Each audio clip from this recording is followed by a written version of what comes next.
We are here with the RSNA webinar devoted to cardiovascular manifestations in COVID-19. My name is Diana Litmanovich and I'm the webinar lead. I'm an associate professor at Harvard Medical School, where I'm also serving as the chief of cardiothoracic imaging at Beth Israel Deaconess Medical Center.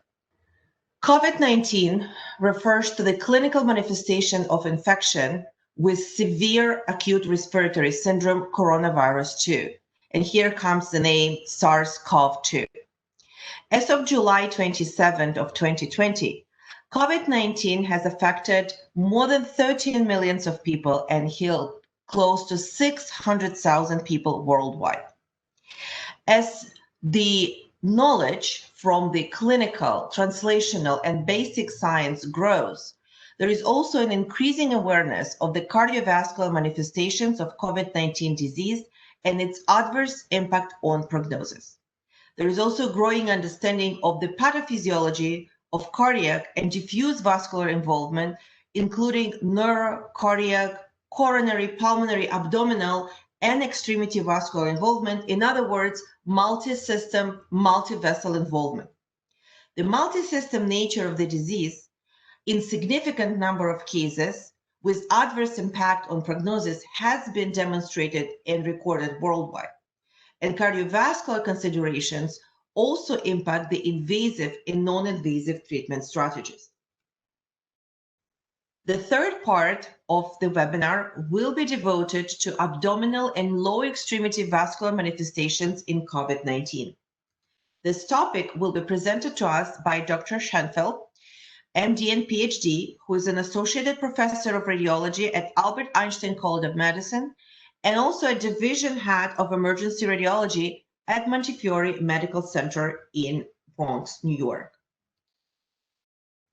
The third part of the webinar will be devoted to current approach to endovascular therapy for venous thromboembolism in COVID-19. This topic will be presented to us by Dr. Achilles Sista, who is an associate professor and section chief at Division of Interventional Radiology at NYU Langone School of Medicine in New York. Thank you. I'd like to start by thanking Dr. Litmanovich for inviting me to give this portion of the webinar. I'm going to talk about aspects of arterial thrombosis below the diaphragm, namely in the abdomen and the legs. Starting in the abdomen, there are three possible mechanisms of parenchymal organ involvement. Number one, action through large vessel thrombosis. Two, action through microvascular thrombi. And three, direct effects on the organ parenchyma. I'll defer discussion of mechanism as it has been discussed earlier in this webinar, and I'll focus on material most directly applicable to the abdomen and the legs. In this case of large vessel involvement, obtained courtesy of Alex Davlin from Cornell, we see images from a 63-year-old woman with COVID-19. There are clots in the aorta seen on the axial and sagittal images shown with red arrows. There is also thrombosis of the splenic artery shown with the yellow arrow. The spleen is not enhancing, consistent with splenic infarction. On a follow-up CT 16 days later, we see the clots in the aorta are much improved, showing that they were indeed clots rather than just atherosclerotic plaques. But there's persistent thrombosis of the splenic artery and splenic infarction. In this case of presumed small vessel involvement in a 57-year-old man with COVID-19, at the lung bases, we see changes of COVID-19 related pneumonia. On the coronal abdominal images, we see renal infarcts with the yellow arrows and splenic infarcts with the red arrows. The echocardiogram was normal. This was presumed to be due to small vessel thrombi, although small emboli is an additional possibility. This patient was discharged 4 days later with anticoagulation. Regarding the GI tract and bowel, clinical symptoms are generally nonspecific. On the right side of the slide, I have a table with data from 2 meta-analyses, which shows % of patients presenting with GI symptoms, one from earlier in the pandemic and one from more recently from the end of June 2020. As you can see, symptoms are nonspecific and are generally non-life-threatening. Presentation with fulminant bowel ischemia has definitely been reported, particularly in very sick ICU patients, but they represent a small minority of cases. There are 4 potential vascular-mediated effects on the bowel. 1, direct effects on small vessels within the bowel. 2, cytokine-mediated injury of the bowel vessels. 3, hypoperfusion of bowel in patients with severe COVID-19 causing non-occlusive mesenteric ischemia. And last, thrombosis of large vessels. In a paper in Radiology in May from MGH, the authors discussed the different abdominal and bowel findings in COVID-19. Regarding bowel, they described bowel wall thickening, fluid-filled colon, pneumatosis, and portal venous gas.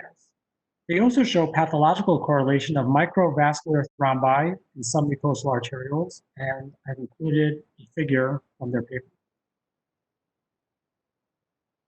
In this 61-year-old man with severe COVID-19, we see typical findings of bowel ischemia. We see COVID-19 related pneumonia in the left lower lobe. We also see bowel pneumatosis with the green arrow. We see mesenteric venous gas with the red arrow, and portal venous gas in the liver with the yellow arrow. This patient ultimately expired. In this case of bowel ischemia in a 52-year-old woman with COVID-19, obtained from Laura Avery from MGH, we again see bowel ischemia. We see red arrows pointing to pneumatosis in the right lower quadrant and yellow arrows pointing to portal venous gas. A CT was not obtained in this patient. There have been case reports of large vessel mesenteric arterial thrombi, which I've summarized on this slide. It is interesting to note that these reports have not come from China, where much of the early COVID-19 literature originated from.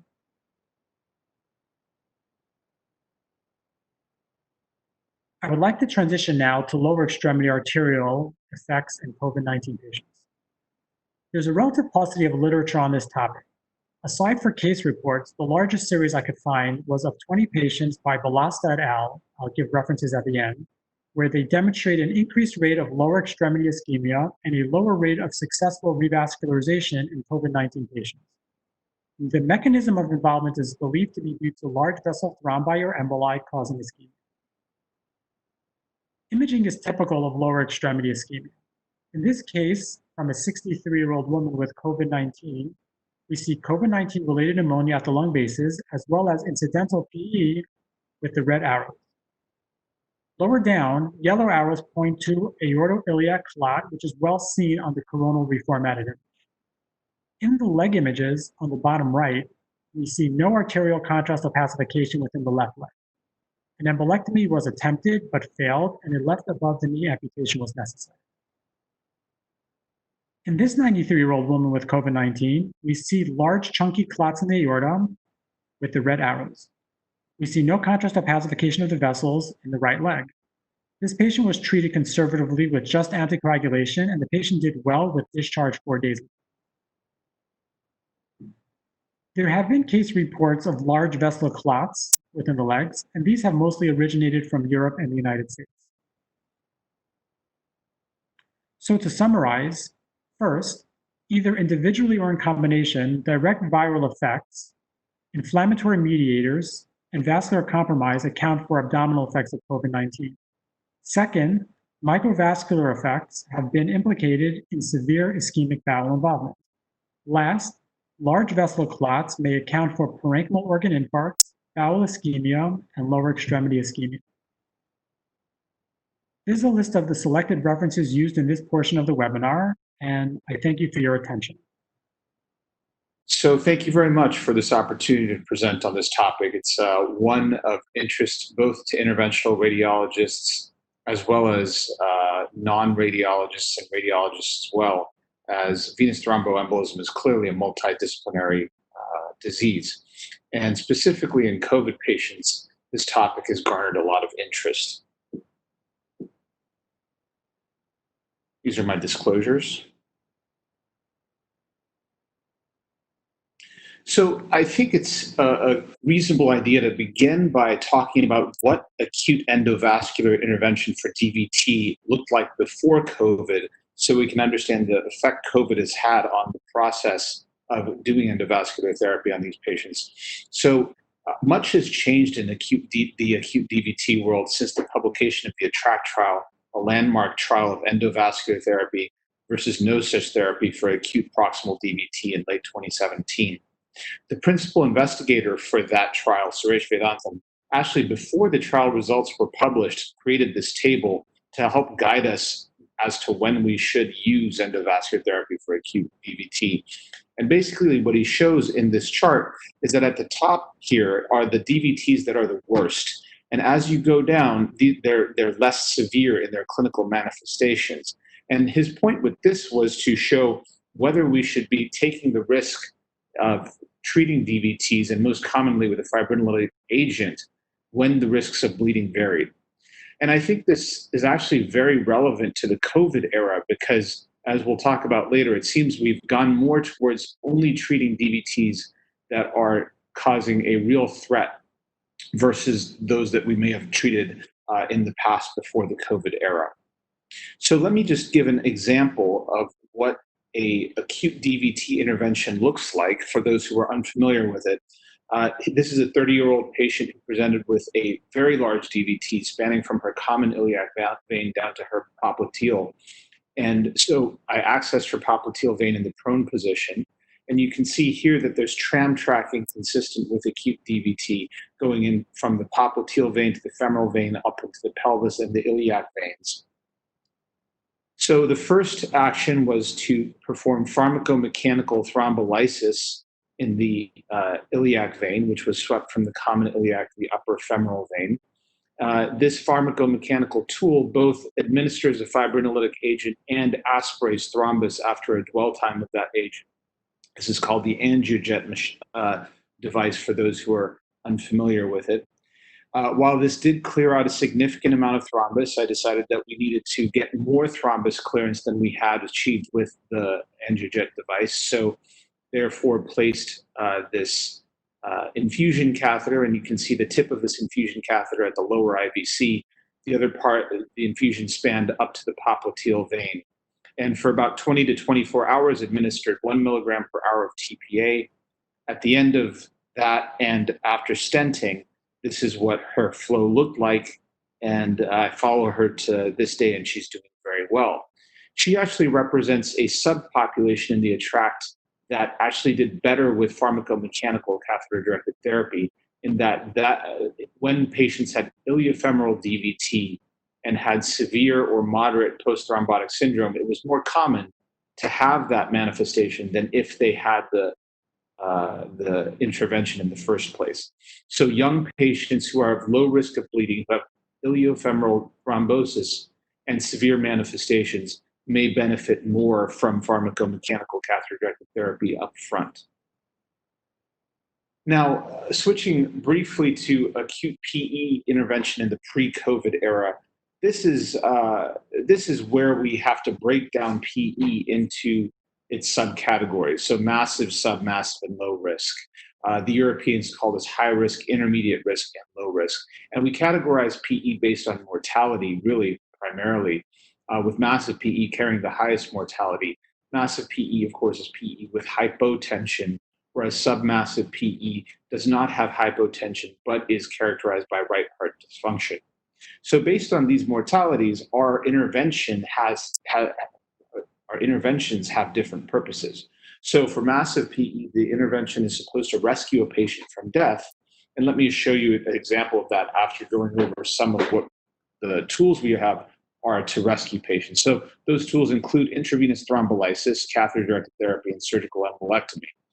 Now, intravenous thrombolysis should be the most commonly used because it's quick and easy, and these patients are actually, in a time-sensitive way, at risk of mortality. Now, there are moments in which thrombolytics are contraindicated or in which they fail, and then these other are necessary in that circumstance. So this is an example from last year when we treated a patient with a glioblastoma and a massive PE. This right pulmonary angiogram shows this large thrombus in the right main pulmonary artery. We used a device called the FlowTriever, which is a large aspiration catheter, and placed it up against the clot and enacted the aspiration, and we're able to remove quite a bit of clot. And now you can see that the right pulmonary artery has this acute angle. There is some residual thrombus, but his on-table hemodynamics changed almost immediately. So that's the massive category. Now, the submassive category is more controversial. And again, this is in the pre-COVID era. We don't know exactly why we would be treating submassive PE more aggressively than anticoagulation alone. Hopefully, randomized data will answer that question in the next 5 to 10 years. But this is an example of such a case in a patient who is doing quite poorly from an appearance standpoint, but was still normotensive and had bad right heart strain. You can see here a large thrombus in the right upper lobe, as well as the left lower lobe. Infusion catheters were placed, similar to the DVT case I showed earlier, and the infusion of 20 to 24 hours resulted in these pictures and reduction in the systolic PA pressure. Now, we should note that greater than 1,600 patients have been randomized in systemic lytic trials for submassive PE, but only 59 have been randomized in a single non-US CDT trial. And this means that we don't really have randomized prospective data to guide us as to whether we should be doing CDT in submassive PE, which also has implications for the COVID era. So before COVID, when did I escalate therapy for submassive PE personally? And given the lack of data that we have for CDT in general for submassive PE, well, in these cases, for high-risk submassive bordering on massive, this is when I would most commonly escalate to CDT. These other ones, high-risk submassive, low-risk submassive, these are more controversial. I think that in the COVID era, these are the ones that are even less likely to undergo an intervention. So with that as a background, I'd like to pose the question, does VTE happen more often in COVID patients? Certainly that has been the sense, especially in New York, amongst me and my colleagues when we talk about VTE. We do seem to feel that thrombosis in the venous circulation as well as the pulmonary circulation seems to be happening more commonly. Is there any data to support that? So this slide is courtesy of the first author of the largest publication thus far, which looked at the incidence of thrombotic complications in critically ill ICU patients with COVID-19. And what his group found, was that VTE happened with a cumulative incidence of 27%. Now, that is actually about 2 to 3 times higher than observational data from non-COVID ICU patients. So it is a signal, I think, that needs to be explored. There are other studies that have not found this correlation, or they're methodologically limited so that it's difficult to draw strong conclusions. But I think that this sort of data needs further exploration. He also cited a French experience from his French colleagues, which showed that in a matching study, that after matching, the difference between COVID and non-COVID patients persisted. So while the odds ratio is 15 without matching, it was still 6 after matching. So again, this is not the best prospective observational cohort data that we can obtain, but it does raise the possibility of a signal that we need to explore further. So if it is true that VTE happens more commonly in COVID patients, should we be intervening more on these COVID patients? And here are the challenges. First, the fact is that many of these patients are ICU patients, and moving ICU patients in general is difficult, especially if they're ventilated on a respirator. Now, the specific problem with COVID is that we're also transferring patients we need to protect the healthcare system from, frankly. We need to protect healthcare workers, we need to protect other patients, and we need to prepare an IR suite for their entry and exit into our suite. So therefore, the bar must be higher, and there really needs to be a compelling reason to intervene on patients in general when they have COVID. And you know, as an aside for the radiologists, the diagnostic radiologists, there's a difficulty with diagnosis of VTE in these patients, because CT scans are problematic for the same reasons of trying to move these patients. Duplex ultrasonography in an ICU patient is always difficult. And then if you compound that with proning, which is a common need in these patients, actually getting to the diagnosis of venous thromboembolism is tougher than in the general ICU population, and obviously in the general population as well. So I would say that the juice really does have to be worth the squeeze to pull the trigger on an intervention for VTE in this climate. So a group of cardiologists, on both sides of the Atlantic, came up with this expert consensus guideline document in the Journal of American College of Cardiology that came out in June. And basically what they said is patients who have COVID-19, really if they have high-risk venous thromboembolism, I'm circling that here in this first upper right-hand box, they're recommending obviously first full-dose anticoagulant therapy, but really a consideration for systemic fibrinolysis. And this is really probably more for PE than DVT, although massive DVT, I suppose you could consider this as well. There is some efficacy of systemic thrombolysis for massive DVT. But really for acute massive PE, their recommendation is systemic fibrinolysis. Now, if everything points towards needing to do a catheter-based therapy in these patients, then that is a consideration per their recommendations. For patients with lower risk VTE, so submassive PE or iliofemoral DVT that is not presenting with phlegmasia ceruleodolen, which is that worst category at the top of the first chart I showed you for DVT, those patients really, they're recommending anticoagulant therapy alone without escalating therapy to the reperfusion strategies that were described earlier in this talk. So really, I think the summary for all of that is that while we used to perhaps be more aggressive about endovascular intervention for VTE, at least at this point in the COVID era, I think most interventionalists, both radiologists and non-radiologists, are less aggressive with the treatment unless it is very compelling because the patient's life needs to be saved or their limb needs to be saved.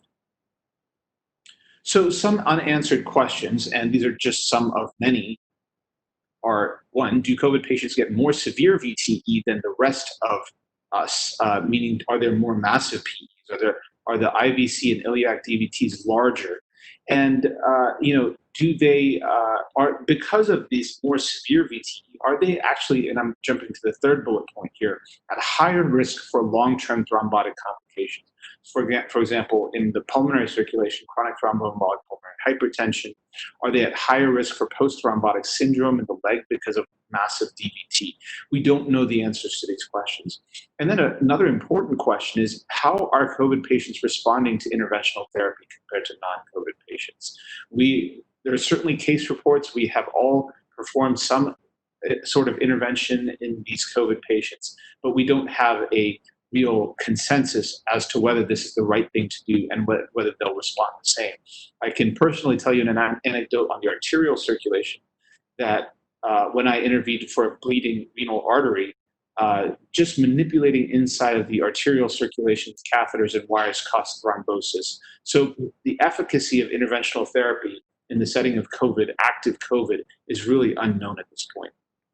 So in conclusion, I would say that VTE may be more common in COVID ICU patients than non-COVID ICU patients, but we have not fully characterized this yet. And the same needs to be done for non-ICU COVID patients, to see whether the incidence and prevalence of VTE is higher in patients who have developed COVID, even if they don't go into the ICU. I think it is a fair thing to say that VTE should be managed medically as much as possible, which includes systemic fibrinolysis for massive PE or deteriorating submassive PE. But interventionalists have treated COVID patients, and case reports are emerging, and hopefully we'll arrive at some better consensus with some better data as time goes along. Thank you very much for your time. I would like to thank RSNA for inviting me to lead the webinar, and I would like to thank all the participants that have found the time and devoted to creating those presentations, enlightening us on such an important and timely topic as the multivascular involvement in COVID-19 disease. Thank you very much.